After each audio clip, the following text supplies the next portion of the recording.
الحمد للہ کفا وسلام علی عباده الذین اصطفى اما بعد فاعوذ باللہ من الشیطان الرجیم بسم اللہ الرحمن الرحیم لقد کان لکم فی رسول اللہ اسوة حسنہ لمن کان یرجو اللہ والیوم الآخر وذکر اللہ کثیرا۔ محترم حضرات، 12 ربیع الاول ہمارے معاشرے، ہمارے ملک اور خاص کر کے بر صغیر میں باقاعدہ ایک جشن اور ایک تہوار کی شکل اختیار کر گیا ہے۔ جب ربیع الاول کا مہینہ آتا ہے تو سارے ملک میں سیرت النبی اور میلاد النبی کا ایک غیر متناہی سلسلہ شروع ہو جاتا ہے۔ ظاہر ہے کہ حضور اکرم صلی اللہ علیہ وسلم کا مبارک تذکرہ اتنی بڑی سعادت ہے کہ اس کے برابر کوئی اور سعادت نہیں ہو سکتی، لیکن مشکل یہ ہے کہ ہمارے معاشرے میں آپ کے مبارک تذکرے کو اس ماہ ربیع الاول کے ساتھ بلکہ صرف 12 ربیع الاول کے ساتھ مخصوص کر دیا گیا، اور یہ کہا جاتا ہے کہ چونکہ 12 ربیع الاول کو حضور اکرم صلی اللہ علیہ وسلم کی ولادت ہوئی، اس لیے آپ کا یوم ولادت منایا جائے گا اور اس میں آپ کی سیرت اور ولادت کا بیان ہوگا۔ لیکن یہ سب کچھ کرتے وقت ہم یہ بات بھول جاتے ہیں کہ جس ذات اقدس کی سیرت کا یہ بیان ہو رہا ہے اور جس ذات اقدس کی ولادت کا یہ جشن منایا جا رہا ہے، خود اس ذات اقدس کی تعلیم کیا ہے، اور اس تعلیم کے اندر اس قسم کا تصور موجود ہے یا نہیں۔ اس میں کسی مسلمان کو شبہ نہیں ہو سکتا کہ حضرت صلی اللہ علیہ وسلم کا اس دنیا میں تشریف لانا تاریخ انسانیت کا اتنا عظیم واقعہ ہے کہ اس سے زیادہ عظیم، اس سے زیادہ پرمسرت،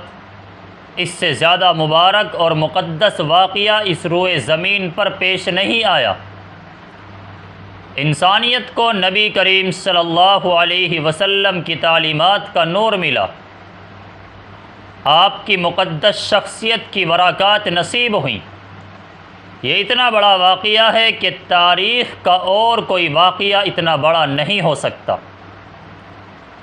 اور اگر اسلام میں کسی کی یوم پیدائش منانے کا کوئی تصور ہوتا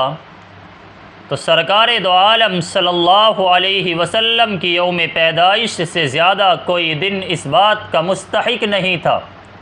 کہ اس کو منایا جائے اور اس کو عید قرار دیا جائے۔ لیکن نبوت کے بعد آپ 23 سال اس دنیا میں تشریف فرما رہے، اور ہر سال ربیع الاول کا مہینہ آتا تھا، لیکن نہ صرف یہ کہ آپ نے 12 ربیع الاول کو یوم پیدائش نہیں منایا، بلکہ آپ کے کسی صحابی کے حاشیہ خیال میں بھی یہ نہیں گزرا کہ چونکہ 12 ربیع الاول آپ کی پیدائش کا دن ہے، اس لیے اس کو کسی خاص طریقے سے منانا چاہیے۔ اس کے بعد سرکار دو عالم صلی اللہ علیہ وسلم اس دنیا سے تشریف لے گئے، اور تقریباً 1.25 لاکھ صحابہ کرام کو اس دنیا میں چھوڑ گئے۔ وہ صحابہ ایسے تھے کہ سرکار دو عالم صلی اللہ علیہ وسلم کی ایک سانس کے بدلے اپنی پوری جان نچھاور کرنے کے لیے تیار تھے۔ آپ کے جانثار، آپ پر فداکار، آپ کے عاشق زار تھے، لیکن کوئی ایک صحابی ایسا نہیں ملے گا جس نے اہتمام کر کے یہ دن منایا ہو، یا اس دن کوئی جلسہ منعقد کیا ہو، یا کوئی جلوس نکالا ہو، یا کوئی چراغاں کیا ہو، یا کوئی جھنڈیاں سجائی ہوں۔ صحابہ کرام نے ایسا کیوں نہیں کیا؟ اس لیے کہ اسلام کوئی رسموں کا دین نہیں ہے، جیسا کہ دوسرے اہل مذاہب ہیں کہ ان کے یہاں چند رسومات ادا کر دینے کا نام دین ہے، جب وہ رسمیں ادا کر لے تو بس پھر چھٹی ہو گئی، بلکہ اسلام عمل کا دین ہے۔ اور یہ تو جنم روگ ہے، یہ پیدائش سے لے کر مرتے دم تک ہر انسان اپنی اصلاح کی فکر میں لگا رہے اور سرکار دو عالم صلی اللہ علیہ وسلم کی سنت کی اتباع میں لگا رہے۔ یوم پیدائش منانے کا یہ تصور ہمارے یہاں عیسائیوں سے آیا ہے۔ حضرت عیسیٰ علیہ السلام کا یوم پیدائش کرسمس کے نام سے 25 دسمبر کو منایا جاتا ہے۔ تاریخ اٹھا کر دیکھیں گے تو معلوم ہوگا کہ حضرت عیسیٰ علیہ السلام کے آسمان پر اٹھائے جانے کے تقریباً 300 سال تک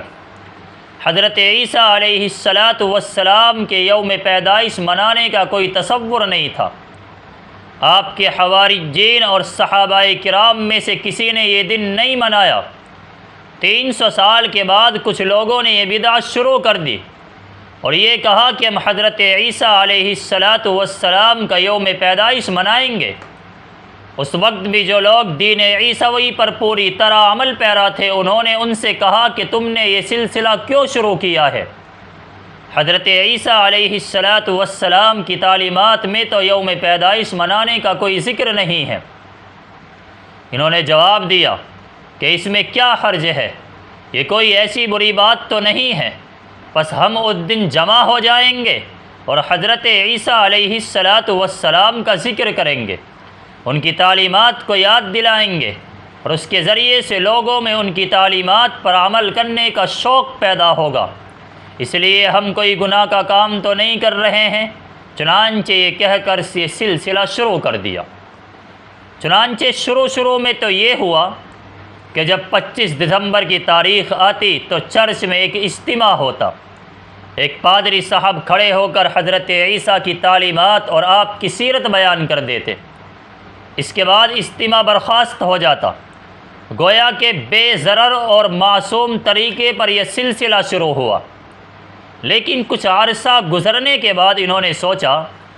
کہ ہم پادری کی تقریر تو کرا دیتے ہیں، مگر وہ خوش قسم کی تقریر ہوتی ہے جس کا نتیجہ یہ ہے کہ نوجوان اور شوقین مزاج لوگ تو اس میں شریک نہیں ہوتے۔ اس لیے اس کو ذرا دلچسپ بنانا چاہیے تاکہ لوگوں کے لیے دلکش ہو، اور اس کو دلچسپ بنانے کے لیے اس میں موسیقی ہونی چاہیے۔ چنانچہ اس کے بعد موسیقی پر نظمیں پڑھی جانے لگی۔ پھر انہوں نے دیکھا کہ موسیقی سے بھی کام نہیں چل رہا ہے، اس لیے اس میں ناچ گانا بھی ہونا چاہیے۔ چنانچہ پھر ناچ گانا بھی اس میں شامل ہو گیا۔ پھر سوچا کہ اس میں کچھ تماشے ہونے چاہیے، چنانچہ ہنسی مذاق کے کھیل تماشے شامل ہو گئے۔ چنانچہ ہوتے ہوتے یہ ہوا کہ وہ کرسمس جو حضرت عیسیٰ علیہ السلام کی تعلیمات بیان کرنے کے نام پر شروع ہوا تھا، اب وہ عام جشن کی طرح ایک جشن بن گیا، اور اس کا نتیجہ یہ ہے کہ ناچ گانا اس میں، موسیقی اس میں، شراب نوشی اس میں، قمار بازی اور جوا اس میں، گویا کہ اب دنیا بھر کی ساری خرافات کرسمس میں شامل ہو گئی اور حضرت عیسیٰ علیہ السلام کی تعلیمات پیچھے رہ گئی۔ اب آپ دیکھ لیجئے کہ مغربی ممالک میں جب کرسمس کا دن آتا ہے تو اس میں کیا طوفان برپا ہوتا ہے۔ اسے ایک دن میں اتنی شراب پی جاتی ہے کہ پورے سال اتنی شراب نہیں پی جاتی۔ اسے ایک دن میں اتنے حادثات ہوتے ہیں، پورے سال اتنے حادثات نہیں ہوتے۔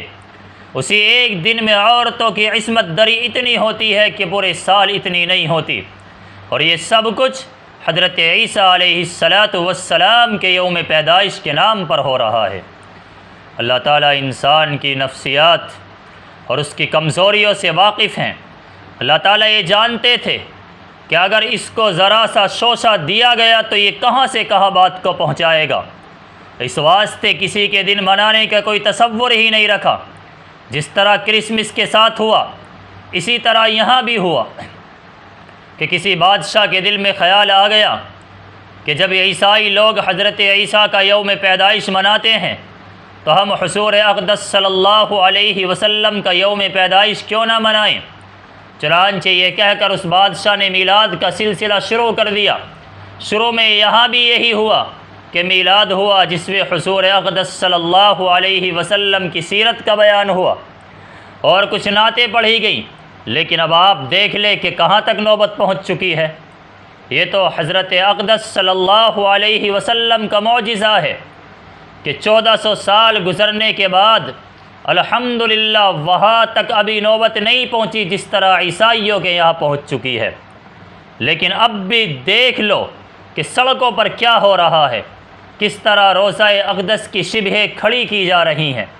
کس طرح کعبہ شریف کے نقشے کھڑے کیے جا رہے ہیں،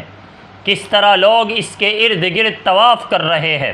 کس طرح اس کے چاروں طرف ریکارڈنگ ہو رہی ہے، کس طرح چراغاں کیا جا رہا ہے۔ معاذ اللہ، ایسا معلوم ہو رہا ہے کہ سرکار دو عالم صلی اللہ علیہ وسلم کی سیرت طیبہ کا کوئی جشن نہیں ہے، بلکہ جیسے غیروں کے دوسرے مذہب والوں کے عام جشن ہوتے ہیں، اس طرح کا کوئی جشن ہے، اور رفتہ رفتہ ساری خرابیاں اس میں جمع ہو رہی ہیں۔ سب سے بڑی خرابی یہ ہے کہ یہ سب کچھ دین کے نام پر ہو رہا ہے، اور یہ سب کچھ حضور اقدس صلی اللہ علیہ وسلم کے مقدس نام پر ہو رہا ہے، اور سب کچھ یہ سوچ کر ہو رہا ہے کہ یہ بڑے اجر و ثواب کا کام ہے، اور یہ خیال کر رہے ہیں کہ آج 12 ربیع الاول کو چراغاں کر کے اور اپنی عمارتوں کو روشن کر کے اور اپنے راستوں کو سجا کر ہم نے حضور اقدس صلی اللہ علیہ وسلم کے ساتھ محبت کا حق ادا کر دیا۔ اور اگر ان سے پوچھا جائے کہ آپ دین پر عمل نہیں کرتے، تو جواب دیتے ہیں کہ ہمارے یہاں تو میلاد ہوتا ہے، ہمارے یہاں تو حضور صلی اللہ علیہ وسلم کی یوم پیدائش پر چراغاں ہوتا ہے، اس طرح دین کا حق ادا ہو رہا ہے۔ حالانکہ یہ طریقہ اسلام کا طریقہ نہیں ہے، حضور اقدس صلی اللہ علیہ وسلم کا طریقہ نہیں ہے، آپ کے صحابہ کا طریقہ نہیں ہے، اور اگر اس طریقے میں خیر و برکت ہوتی تو ابو بکر صدیق، فاروق اعظم، عثمان غنی اور علی المرتضی اس سے چوکنے والے نہیں تھے۔ صحابہ کرام کا یہ حال تھا کہ نہ جلوس ہے، نہ جلسے ہیں، نہ چراغاں ہے، نہ سجاوٹ ہے، لیکن ایک چیز ہے، وہ یہ کہ سرکار دو عالم صلی اللہ علیہ وسلم کی سیرت طیبہ زندگیوں میں رچی ہوئی ہے۔ ان کا ہر دن سیرت طیبہ کا دن ہے، ان کا ہر لمحہ سیرت طیبہ کا لمحہ ہے، ان کا ہر کام سیرت طیبہ کا کام ہے۔ کوئی کام ایسا نہیں تھا جو سرکار دو عالم صلی اللہ علیہ وسلم کی سیرت طیبہ سے خالی ہو، چونکہ وہ جانتے تھے کہ سرکار دو عالم صلی اللہ علیہ وسلم اس دنیا میں تشریف اس لیے نہیں لائے تھے کہ اپنا دن منوائیں اور اپنی تعریفیں کرائیں، اپنی شان میں قصیدے پڑھوائیں۔ خدا نہ کرے اگر یہ مقصود ہوتا تو جس وقت کفار مکہ نے آپ کو یہ پیشکش کی تھی کہ اگر آپ سردار بننا چاہتے ہیں تو ہم آپ کو اپنا سردار بنانے کے لیے تیار ہیں، اگر آپ مال و دولت کے طلبگار ہیں تو مال و دولت کے ڈھیر آپ کے قدموں میں لانے کے لیے تیار ہیں، اگر آپ حسن و جمال کے طلبگار ہیں تو عرب کا منتخب حسن و جمال آپ کی خدمت میں نظر کیا جا سکتا ہے، بشرطے کہ آپ اپنی تعلیمات کو چھوڑ دیں اور یہ دعوت کا کام چھوڑ دیں۔ اگر آپ صلی اللہ علیہ وسلم کو یہ چیزیں مطلوب ہوتی تو آپ ان کی اس پیشکش کو قبول کر لیتے، سرداری بھی ملتی، روپیہ پیسہ بھی ملتا اور دنیا کی ساری نعمتیں حاصل ہو جاتی، لیکن سرکار دو عالم صلی اللہ علیہ وسلم نے فرمایا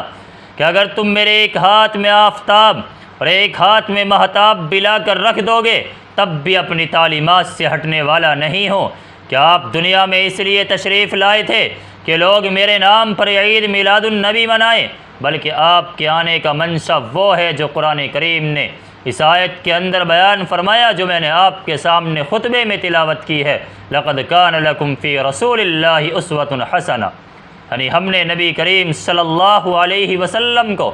تمہارے پاس بہترین نمونہ بنا کر بھیجا ہے تاکہ تم ان کی نقل اتارو، اور اس شخص کے لیے بھیجا ہے جو اللہ پر ایمان رکھتا ہو اور یوم آخرت پر ایمان رکھتا ہو اور اللہ کو کثرت سے یاد کرتا ہو۔